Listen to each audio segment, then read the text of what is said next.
بسم اللہ الرحمن الرحیم۔ ایک دوسری کتاب دور حاضر کا عظیم فتنہ اسمارٹ فون، اس کے نقصانات کیا ہے، تباہ کاریاں اور اس کے بچاؤ کے کیا طریقے ہیں، اس کو اس کتاب کے اندر بیان کیا گیا ہے، بتایا گیا ہے۔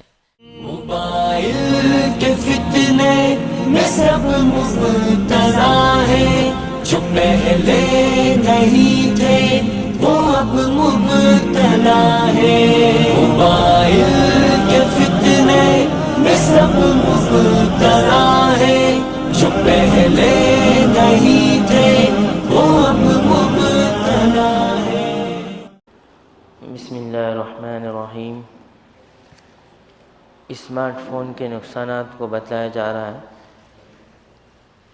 اس میں ایک نقصان بتاتے ہیں، ریا اور حب جاہ کا مرض کا پیدا ہونا۔ خواتین جو اسمارٹ فون رکھتی ہے اس سے فیشن پرستی میں بھی مبتلا ہونے کا خدشہ ہے۔ انہیں تو لباس کے فیشن کی طرح موبائل بھی نئے فیشن والا چاہیے۔ کہتے ہیں کہ فلاں خاتون کے پاس ہے تو میرے پاس بھی ہونا چاہیے۔ احساس کمتری، ریا، دکھلاوا اور شرک خفی میں مبتلا ہو رہی ہے کہ میں دوسروں کو دکھاؤں کہ میرے پاس بھی اسمارٹ فون ہے۔ پھر نیٹ پر کپڑوں کے ڈیزائن تلاش کرتی ہے، جس میں بے حیا عورتیں نظر آتی ہے، یا کھانے کی ترکیبیں سیکھنے کے بہانے نئے موبائل خریدتی ہے۔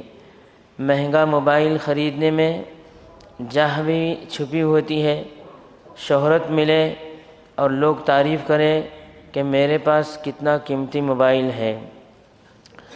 عجیب عجیب ڈیزائن کے مہنگے موبائل خرید لیتے ہیں، پھر دوسروں کو دکھانے کے لیے ان کے بات کرنے کا انداز بھی بدل جاتا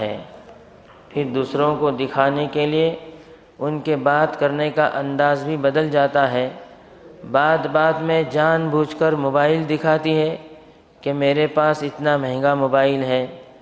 کیا یہ ریا نہیں ہے؟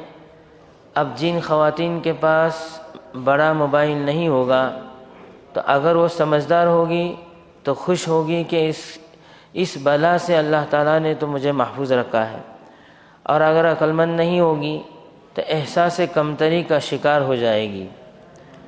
ناشکری اور حرص کا مرض بڑھتا ہے۔ اسمارٹ فون سے ناشکری اور حرص کا مرض بھی پیدا ہوتا ہے۔ کیسے؟ خواتین ویب کیمرے والا واٹس ایپ اور پھر اپنے رشتہ داروں کے گھر کی مختلف اشیاء، مثلا پردے، کراکری، کھلونے، کپڑے وغیرہ دیکھ کر ناشکری کرتی ہے کہ ہمارے پاس یہ سب کچھ نہیں ہے، یہ سب کچھ ہمارے پاس کیوں نہیں ہے۔ اسی طرح مختلف ملکوں کے رشتہ داروں سے رابطہ ہوتا ہے تو ان سے کہتی ہے کہ ذرا اپنا گھر دکھاؤ، بیٹھنے کی جگہ دکھاؤ، کراکری اور دکھاؤ، فرش اور کارپیٹ دکھاؤ۔ جو چیزیں چھپا کر رکھنے کی ہے وہ سب لائیو کر کے دکھایا جا رہا ہے یا ویڈیو بنا کر بھیج رہے ہیں۔ جن لڑکوں کے پاس یہ چیز نہیں ہوگی یا جن لوگوں کے پاس یہ چیزیں نہیں ہوگی ان کو حسرت ہوگی، وہ ناشکری کے گناہ میں مبتلا ہوں گی، اور دکھانے والا ریا کے گناہ میں مبتلا ہوگا۔ یہ سب دکھانے کا مقصد کیا ہوتا ہے؟ یہی کہ سب پوچھیں کہ یہ چیزیں کہاں سے لائی، کتنی کی لی، اور ہمارا روب جمے کہ اچھا اتنی مہنگی موبائل لے لی ہے، اتنی مہنگی چیزیں لے لی ہے۔ اسی طرح اپنے بچوں کے جہیز کا سامان، زیورات اور کپڑے دوسروں کو موبائل پر دکھانے سے نظر بھی لگ جاتی ہے، پھر روتے پھرتی ہے کہ کسی کی نظر لگ گئی ہے، حالانکہ یہ دکھلانا ایک ریا ہے۔ گنجائش سے مہنگی چیزیں خریدنے کے لیے قرض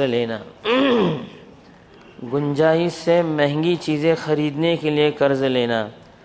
دوسری بات یہ ہے کہ جب یہاں اس کو خریدنے کی استطاعت نہیں ہوگی تو سود والے کریڈٹ کارڈ سے قرضہ لیا جائے گا اور قرضوں میں ڈوبتے جائے گی، ہر وقت مقروض ہے، ہر وقت دوسروں کی طرف دیکھ رہے ہیں کہ گھر کی خواتین فرمائش بھی کم نہیں ہوتی اور گھر کی خواتین کی فرمائش بھی کم نہیں ہوتی۔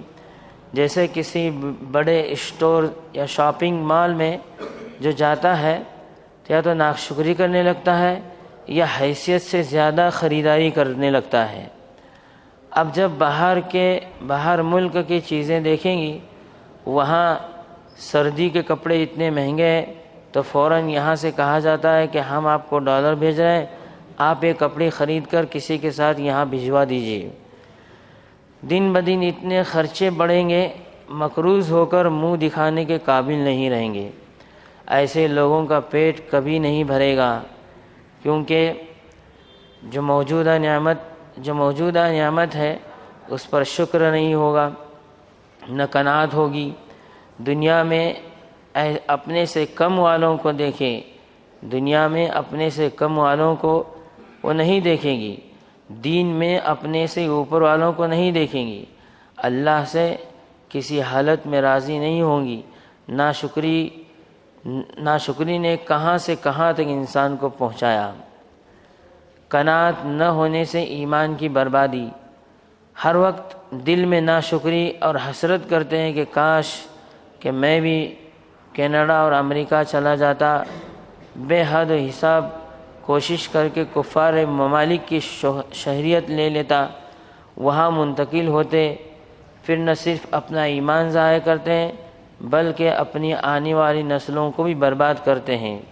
ناشکری کر کے بیویاں اپنے شوہروں سے کہتی ہے کہ آپ نے ہمیں دیا ہی کیا ہے۔